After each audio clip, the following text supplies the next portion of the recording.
Buletin Didik 5 Jun bersama saya Tarushdin Muhammad Nazri. Assalamualaikum dan salam sejahtera. Keputusan Kementerian Pendidikan Malaysia memansuhkan pentaksiran Angkatan Tingkatan 3 PT3 adalah antara usaha membentuk generasi masa depan. Menteri Kanan Pendidikan Datuk Dr. Razzie Jidin berkata, langkah itu bagi membolehkan generasi pewaris negara yang cintakan ilmu dan mempunyai bidang ilmu diminati tanpa dikekang ruang kreativiti serta pilihan ilmu. Beliau berkata demikian ketika berucap pada Pesta Buku Antarabangsa Kuala Lumpur PBAKL 2022 di Pusat Dagangan Dunia Kuala Lumpur WTC. Kemarin beliau mengumumkan pemansuhan PT3. Beberapa hari lalu KPM mengumumkan pemansuhan PT3 untuk memperkasakan pentaksiran berasaskan sekolah PBS melalui ujian akhir sesi akademik. Walaupun tiada PT3, penguasaan dan pencapaian murid boleh diukur melalui pentaksiran secara sumatif yang diadakan pada akhir tahun bermula tahun ini. Dalam perkembangan lain, budaya membaca perlu terus dipupuk dalam kalangan rakyat di negara ini. Perdana Menteri Datuk Seri Ismail Sabri Yaakob pada Majlis Perasmian PBAKL 2022 semalam berkata, kegagalan berbuat demikian bakal membunuh industri buku serta karyawan. Saya menyeru kepada seluruh keluarga Malaysia agar menerapkan budaya membaca bagi melahirkan masyarakat yang bertamadun, berilmu pengetahuan dan berkepribadian unggul. Kegagalan kita mengekalkan budaya membaca bukan hanya menjejaskan dan menghancurkan usaha kerajaan membina sebuah negara bangsa yang berjaya, tetapi juga membunuh bukan hanya industri buku tetapi juga hasil karyawan-karyawannya. Perdana Menteri turut menzahirkan kebanggaannya dengan penganjuran PBAKL tahun ini yang berjaya menghimpunkan 167 pempamer dari dalam dan luar negara selain dimeriahkan dengan pembukaan 709 reruai oleh pemain industri buku serta rakan strategik PBAKL. Dengan status sebagai pesta buku terbesar negara, beliau yakin ia mampu menjadi pemangkin kepada perkembangan industri buku dan memupuk budaya membaca. Tambahnya, Kementerian Pendidikan melalui Majlis Buku Kebangsaan Malaysia dan agensi berkaitan perlu melaksanakan usaha yang lebih giat bagi memajukan lagi industri penerbitan buku tempatan dan menggalakkan aktiviti berkaitan. Beliau turut menggesa pengarang, penerbit dan semua pemegang taruh menghasilkan buku berkualiti.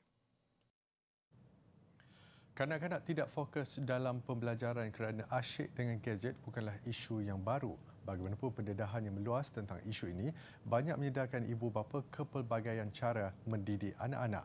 Bujur ada ibu bapa yang cakna tentangnya dan memilih aktiviti membaca buku sebagai aktiviti masa lapang anak-anak. Ikuti laporan Ain Syafiqah Zaki. Hari ini, gadget dan kanak-kanak tidak dapat dipisahkan lagi. Sesetengah ibu bapa mendidik anak mereka untuk berkelakuan baik dengan menyogokkan gadget. Ia bagai jalan pintas untuk memastikan anak-anak berkelakuan baik dan tidak mengganggu aktiviti harian ibu bapa. Kajian pakar menunjukkan kekerapan menggunakan gadget akan menjejaskan fungsi otak kanak-kanak yang akhirnya memberi kesan negatif kepada perkembangan kognitif mereka. Justeru, ibu bapa seharusnya mempunyai ilmu untuk membantu perkembangan anak dari segi kognitif dan tingkah laku dengan cara yang boleh memberi kesan positif untuk jangka panjang. Namun, masih terdapat ibu bapa yang menerapkan semangat cintakan buku kerana tidak mahu anak mereka hanyut dalam arus teknologi. Ia bermula dengan memudayakan amalan membaca di rumah, sebagai contoh memperuntukkan masa terluang sebelum tidur dengan membaca bersama anak-anak. Memang suami dengan saya sendiri setuju lebih baik mengajar anak-anak membaca banyak lagi daripada memain gadget. Gadget tu boleh, kami tak malang, cuma ada waktu-waktu tertentu je lah boleh main dengan gadget. Ibu bapa turut menyuarakan bahawa ia tidak susah untuk dilatih asalkan dipupuk sejak kecil kerana bagi mereka, melentur buluh biarlah dari rebungnya. First sekali kita jangan bagi handphone lah kat dia, memang kena tegas. Apa-apa banyakkan aktiviti luar dengan buku sebab saya sendiri suka baca buku. Wife baca buku apa? Mirakere. Mirakere. Oh, seronok ke baca buku ni? Awak umur berapa ni? 9 tahun. 9. Oh, boleh tak bacakan sikit tak, Kak? Tak boleh? Kenapa? Malu? Siapa bawa datang sini? Ayah. Start pandai baca umur 3 tahun. Wah, siapa ajar? Siapa ajar awak baca buku? Bacalah sendiri. Baca sendiri. Penganjuran Pesta Buku Antarabangsa Kuala Lumpur kali ini menampilkan kelainan di mana ia pertama kali dilakukan secara hybrid, iaitu secara fizikal dan dalam talian. Kunjungan ke Pesta Buku pasti dapat membantu memupuk amalan membaca dalam kalangan anak-anak. Bukan sahaja boleh memilih pelbagai jenis bahan bacaan bersesuaian, pengunjung juga berpeluang mendapat potongan harga pembelian buku. Jika dulu kita sering dengar gelaran ulat buku diberikan kepada anak-anak kecil, namun sekarang ianya semakin jarang didengari kerana gadget telah merampas tempat di hati mereka. Namun apabila melihat situasi kini, saya boleh menarik nafas lega apabila melihat mereka memilih buku berbanding gadget. Aisyah Fikazaki melaporkan.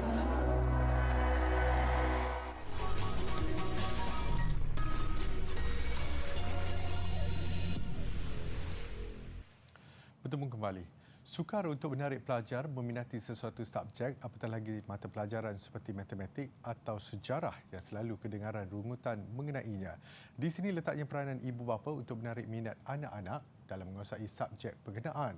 Justru teknik fun learning yang dipraktikkan Alpha and Friends dirasakan pilihan terbaik untuk murid menguasai matematik. Praktikal dan aktiviti yang menyeronokkan dilaksanakan Alpha and Friends untuk mencambah minat anak-anak seawal usia 4 tahun. Ia adalah persediaan sebelum mereka melangkah ke sekolah rendah. Ini dapat mengukuhkan lagi si cilik dengan kemahiran abad ke-21 dan menggalakkan persaingan supaya mereka berjaya pada masa depan. Menurut seorang ibu muda berkejaya, Amira Yasmin Ismail, memberi anaknya yang berusia 4 tahun pendedahan santai mengenai matematik adalah keputusan yang tepat. Is Al-Fatih kini mengakui matematik adalah mata pelajaran yang menyeronokkan. Dia dah start pandai, macam dia dah lagi cepatlah dia punya ni, dia dah tahu nilai. So bila kita bagi duit, kita cakap kat dia okey pergi bayar, dan dia confidence pun banyak juga. Seorang lagi ibu Nurmala Juwita Abdullah pula mendedahkan telah menghantar anaknya ke pelbagai kelas matematik, namun semuanya gagal menarik minat si cilik itu. Saya dah buat survey banyak classmate, kebanyakannya dia macam bagi worksheet, so diorang kena buat worksheet tu. So bila ayah dah pernah test, dia jadi bosan situ. So bila ayah ambil Al-Fakir, bila ada benda-benda yang dia boleh guna dengan soalan tu, dia dah nampak dia minat, dia tak sabar untuk the next class. Menurut pengasas Alpha and Friends, Ho Teh Eng, pusatnya memberi pendekatan menggunakan alatan membolehkan penyelesaian matematik menjadi lebih mudah. Selain itu, pendekatan yang diberikan membantu murid menyelesaikan permasalahan matematik dengan pelbagai kaedah. Kami ada satu pendekatan yang dipanggil CPA approach.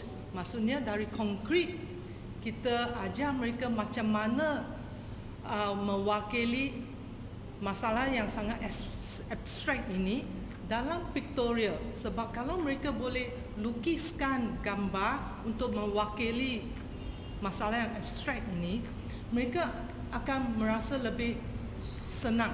Okay, it feels easier to solve the problem when they are able to visualize it. Ho juga sentiasa melakukan inovasi dalam usaha menjadikan pembelajaran lebih menyeronokkan sekaligus melahirkan anak-anak yang mahir matematik. Sebagai usaha memartabatkan dan mengasah bakat pelajar dalam berpantun, Dewan Bahasa dan Pustaka DBP menganjurkan pertandingan pantun secara dalam talian. Pertandingan akhir itu menampilkan 6 peserta dari institusi pengajian tinggi IPT yang hanya berkenalan sesama sendiri ketika pertandingan itu dijalankan.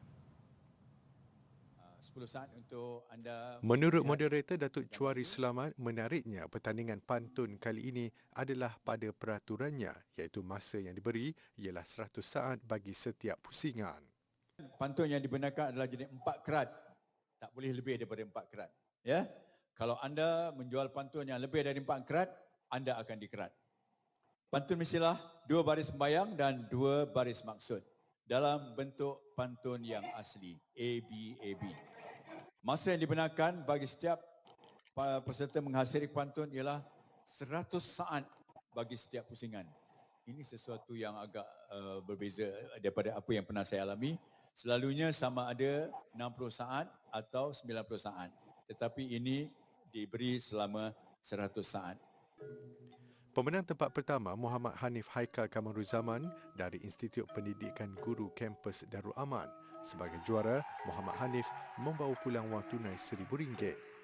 Manakala pemantun terbaik pilihan juri disandang oleh Syuhaira Afiyah Azhar dari Universiti Sains Malaysia. Pertandingan akhir pantun ini adalah acara penutup sempena Tamasya Pantun Tepak Bistari anjuran DBP dengan kerjasama Kolej Kediaman keempat Bestari Universiti Malaya. Jawatankuasa khas Kabinet mengenai anti rasuah memutuskan supaya kursus integriti dan anti rasuah diwajibkan di semua institusi pengajian tinggi IPT bermula tahun depan.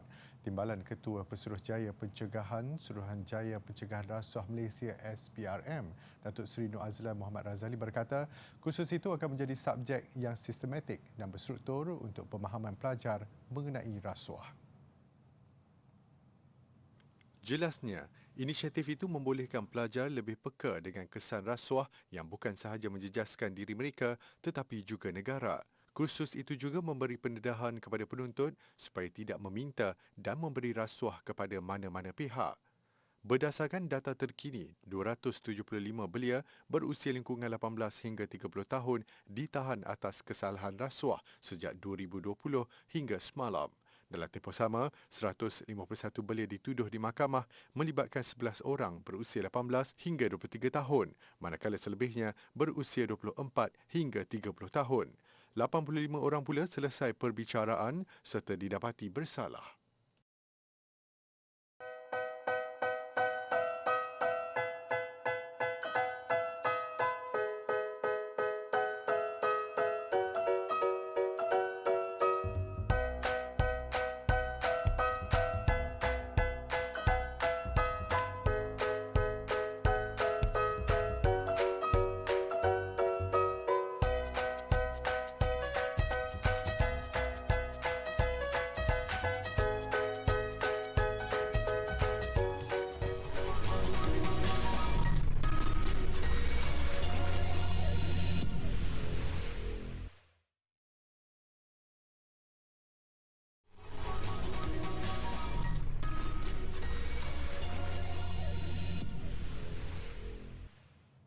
Pameran haiwan eksotik dan lembu sado, hikmat nasihat mengenai penjagaan haiwan peliharaan serta veterina bergerak antara aktiviti yang dianjurkan sempena sambutan Hari Veterina Sedunia Peringkat Kebangsaan.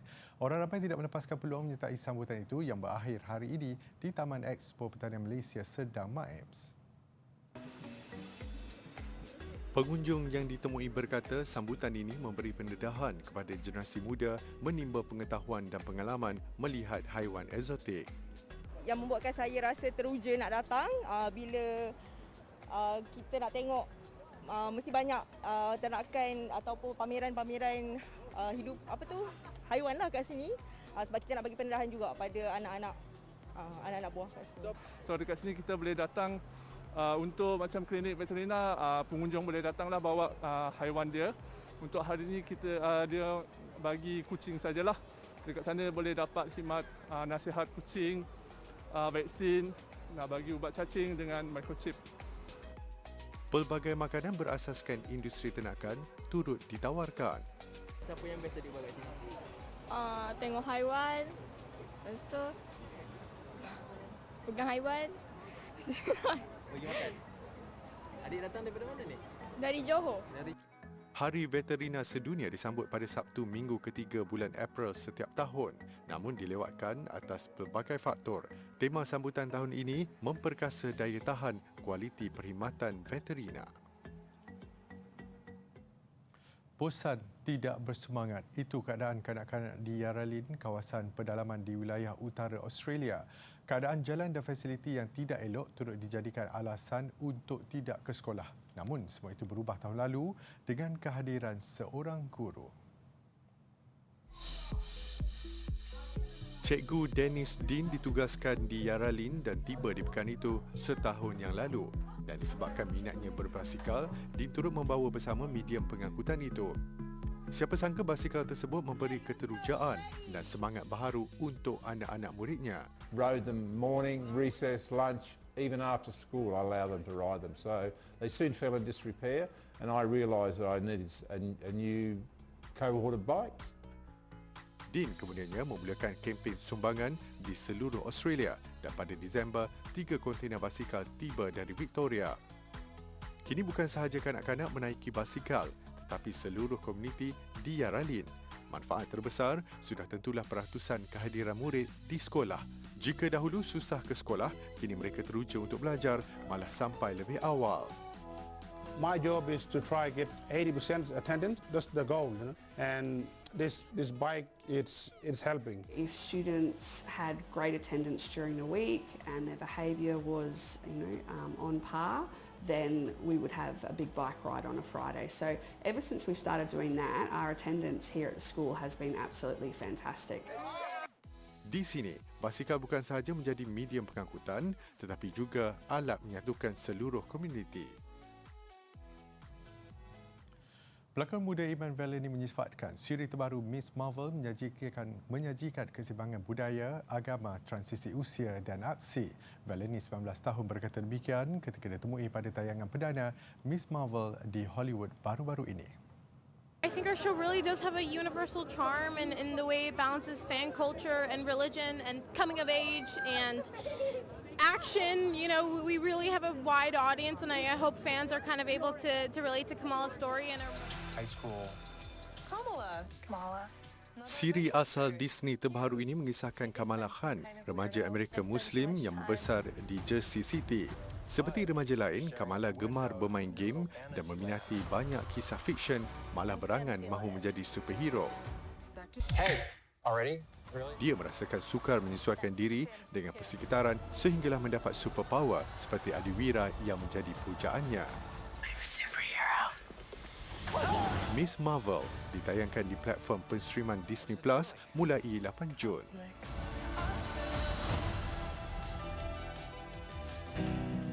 Assalamualaikum adik-adik, saya Umi dari Muzium Kesenian Islam Malaysia. Hari ini saya ingin bercerita tentang artifak dari dinasti Umayyah. Dinasti ini berkuasa dari abad ke-7 hingga abad ke-11. Pusat pemerintahannya bermula dari Syria, kemudian berkuasa di Sepanyol dan Portugal. Antara sumbangan dan pengaruh terbesar dinasti Umayyah di Sepanyol adalah astrolab.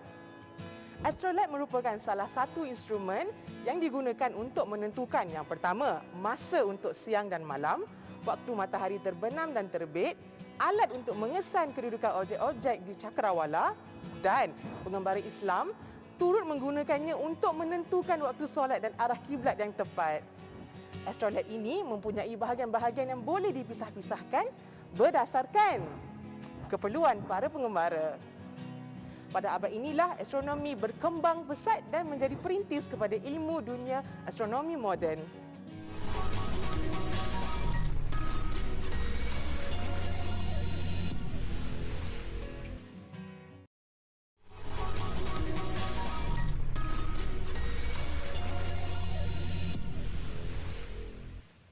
Sukan. Hari ini antara hari penting dalam dunia sukan Malaysia, khususnya dalam acara bola sepak. Kurang 4 jam lagi, skuad bawah 23 tahun negara akan turun dalam perlawanan kedua peringkat kumpulan C Piala Asia bawah 23 tahun di Uzbekistan. Yang pasti skuad Harimau Muda perlu menang dalam perlawanan dengan Thailand untuk menghidupkan peluang layak ke suku akhir.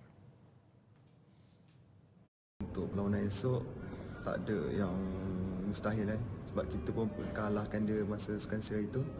So esok, bagi perlawanan esok memang penting untuk kita naikkan moral tim, dan esok antara perlawanan yang hidup pada mati lah. Kalau kita kalah, kita keluar. So make sure kita kena menang esok. Sebarang keputusan selain daripada menang akan menutup peluang skuad negara untuk ke suku akhir. Perlawanan berlangsung jam 11 malam ini. Berdasarkan rekod pertemuan, keputusan memihak Malaysia dalam perlawanan terakhir semasa Sukan C di Vietnam 4 minggu lalu. Dan yang pasti, itu yang perlu diteruskan oleh skuad bimbingan Brad Melanie ini. Masih mengenai Piala Asia bawah 23 tahun, tuan rumah Uzbekistan layak ke suku akhir apabila mencatat kemenangan kedua daripada dua perlawanan. Terbaru dalam perlawanan dengan Qatar, Uzbekistan menang 6-0. Tindakan pemain Qatar membiarkan Jasubek Jalolodinov membawa bola seorang diri mengundang padah. Disusuli satu tembakan tepat, Uzbekistan pertama mencipta gol dengan ketika perlawanan baru 5 minit berlangsung. Giliran Hojima Erkinov mempamerkan bakatnya, kedudukan berubah lagi. Berpunca satu gerakan solo dan rebatan dari satu sudut sukar, gawang Qatar bolos lagi. Keadaan semakin sukar buat Qatar apabila Uzbekistan menjaringkan gol ketiga pada waktu kecederaan separuh masa pertama. Kali ini menerusi gol oleh Hussein Nochev. Separuh masa kedua, kesilapan pertahanan Qatar kembali memakan diri. Uzbekistan 4-0 mendahului disusuli gol Ulukbek Hoshimov. 3 minit kemudian, minit ke-63, Qatar semakin jauh ketinggalan. Kali ini menerusi gol sendiri oleh pemain pertahanannya Yusuf Aiman Hafiz Farahat. Berikutnya, masih ada gol dijarikan oleh Uzbekistan menerusi Ruslanbek Jiyanov. Menang 6-0, Uzbekistan selesa di tangga teratas kumpulan A dengan 6 mata. Dalam satu lagi perlawanan kumpulan A, Turkmenistan menentang Iran. Berpunca satu asakan dari sebelah kiri, Alireza Baviev cuma memerlukan sentuhan keduanya untuk membolosi gawang Turkmenistan. Penguasaan Iran tidak lama, berebutan satu insiden Turkmenistan diberi sepakan penalti. Tampil Azuf Guli, Sapar Guliyev menggunakan sepakan, kedudukan kembali seimbang. Minit ke-62, terjahan Alireza Baviev ke atas ketua pasukan Turkmenistan menyebabkan dia dilayangkan kad merah dan Iran terpaksa meneruskan permainan dengan 10 pemain. Kelebihan itu akhirnya dapat juga dimanfaatkan hasil gol oleh Teimur Cheriev. Giliran Turkmenistan di depan. Ini kemenangan pertama Turkmenistan daripada 2 perlawanan dan membantu mereka naik tangga kedua kumpulan A. Beralih ke perlawanan akhir tenis terbuka Perancis. Pemain nombor 1 dunia Iga Swiatek agah menjuarai terbuka Perancis buat kali kedua selepas menang straight set ke atas jago Amerika Syarikat Coco Gauff. Tidak banyak masalah dihadapi Iga Swiatek dari Poland yang juga pilihan utama ketika berdepan Coco Gauff 18 tahun. Meskipun Swiatek sendiri baru menyambut ulang tahun ke-21 pada 31 Mei lalu, dia mudah menguasai perlawanan. Set kedua masih rentak sama dipamerkan Swiatek. Ini menyebabkan usaha Gauff untuk meningkatkan saingan kurang berhasil. Keputusan sah milik Swiatek apabila pukulan balas Gauff terkeluar gelanggang. Swiatek menang 6-1, 6-3 sekaligus merakam kejuaraan keduanya di gelanggang Roland Garros selepas kali pertama pada tahun 2020. Pertandingan kucing cantik di Sao Paulo, Brazil mengakhiri buletin didik. Kira-kira 230 ekor kucing dari 20 bakal berlainan menyertainya. Saya Tarushdin Muhammad Nazri, salam hormat dan kita jumpa lagi.